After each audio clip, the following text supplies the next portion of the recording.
makes a lot of sense. He developed a system that we use a lot. There's foods that are like high voltage foods.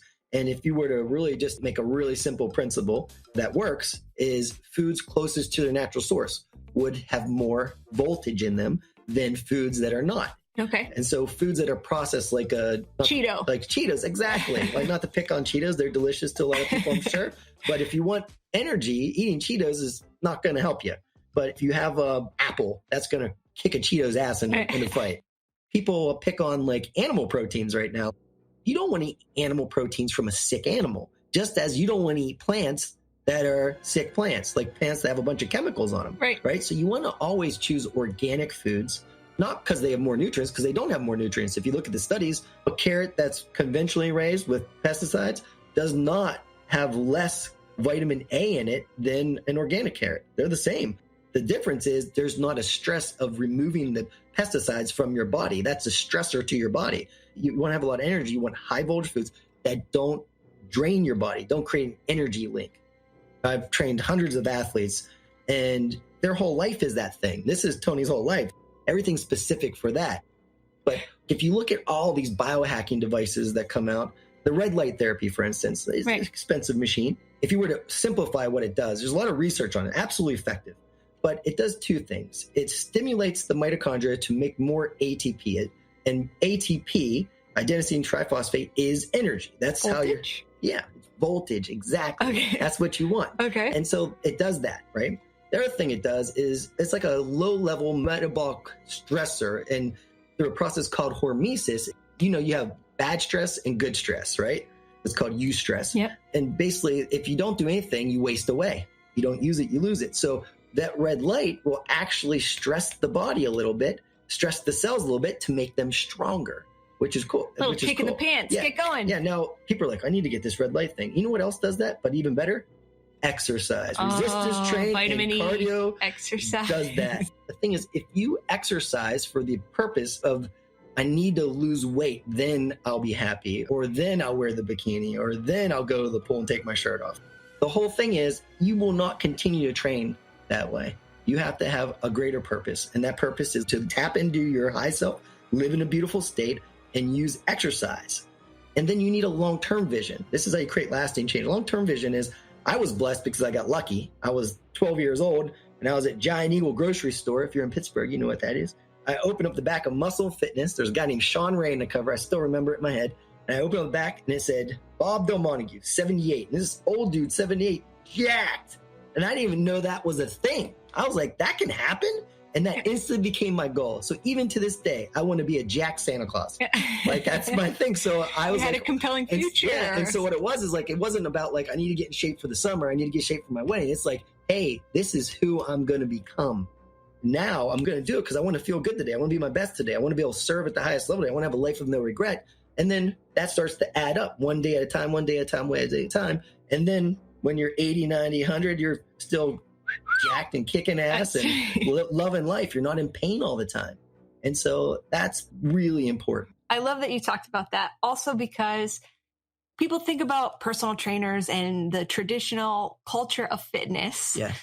Everybody's promising that these next 10 pounds are going to make the difference of your whole life, or you're working out to fit in a pair of skinny jeans or whatever it may be.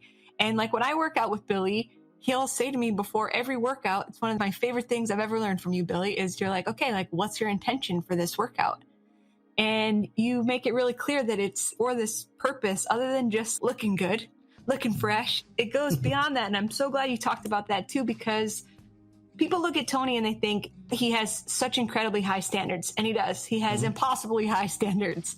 But we don't live by this perfectionism of you can't eat that and you can't eat this and it's keto and paleo. Well, it's true, Mary B, because, I used to teach that. I was a pain in the ass. And I thought everything had to be perfect because that's the way I ate, right? And then what happens is the people that are teaching this, they have beliefs that if I don't have a six-pack or if I don't look good in a bikini, then I'm not enough. And this is what Tone teaches at UPW, right? The two fears every human has is that I'm not enough, and if I'm not enough, I won't be loved. And then in our DNA, we are designed to live in a tribe. We're designed to be able to connect with people. And if we don't feel like we're worthy, that triggers something in us. It triggers a fear. But the way most people exercise is like, hey, I need to lose my stomach then I'll be enough, and then I can be loved. So the traditional way of fitness and exercise, it's ingraining a deeper pattern, deeper rooted limiting belief that you're not enough. That's and right. To achieve anything, you got to first believe that it's possible, and you got to be able to feel what it's like to already be there. And you have to know it's possible too. Because I can tell you, every human, people make up these stories like it's my genetics, it's my thyroid, it's my age, right? Blaming something outside. I can find a person that has all those challenges that have overcome them. I can tell you. And there's always a way if you're committed, but I've never met anyone that can't lose fat. I never met anyone that can't build muscle. And there's studies on people in their 70s and 80s gaining strength and muscle at the same rate as people in their 20s. And it's not one study, there's multiple studies. And so it's always these stories we tell ourselves, but the new paradigm, the new way to think, it's got to be like, hey, I'm here to serve. I'm already enough. I was put here. We're all put here. If I have a heartbeat, I am worthy. And then I'm here to reinforce that and remind myself every day, because society and television, the media and marketers are always trying to tell you you're not enough and that you got to have this thing if you want to be happy. It's always this if-then thing. No, that's true. And that's how you suffer. And that's got to be the focus of your training. The side effect is you get all those things, but you don't have to be perfect. That's not your why. Right. Exactly. It can't be your why. Love it. Thank you for breaking that down. In addition to limiting beliefs and blaming things outside of themselves and pointing to their genetics or coming up with a myriad of excuses, even us achievers, if you're listening, you're an achiever. So why don't we all have perfect health and loads of energy? What's missing? What's universally holding people back? It's that time of year. It's kind of funny because I observed it for so many years, but people get motivated and it's great. Go on YouTube. Might listen to some Tony, you're like, I'm going to do it. You see some infomercials, you go on Instagram, you see some really fit people are like, I'm going to do it. This is my year. This is it. And then they go from the couch, not doing anything, to like pro style workouts. And there's a principle, it's called GPO, gradual progressive overload. And people don't know where to start. It's not inspiring where you start where you're at and add a little bit more. So all you got to do to get results is a little bit more than you're accustomed to and keep going in that direction. So there's a story of Milo of Creton. And Milo is a Greek story, a Greek legend. And Milo, when he was a boy, was given a baby bull. And every day he would walk out as a little kid, take his bull, hug it, and pick it up. And then as he grew up and the bull grew up and got bigger and bigger, by the time he was an adult and the bull was fully grown, he was able to pick up a bull. But no one came out that never picked up a bull and picked up a full-grown bull. It was gradually increased. So that's the story of Milo. And if you always remember that, that's where the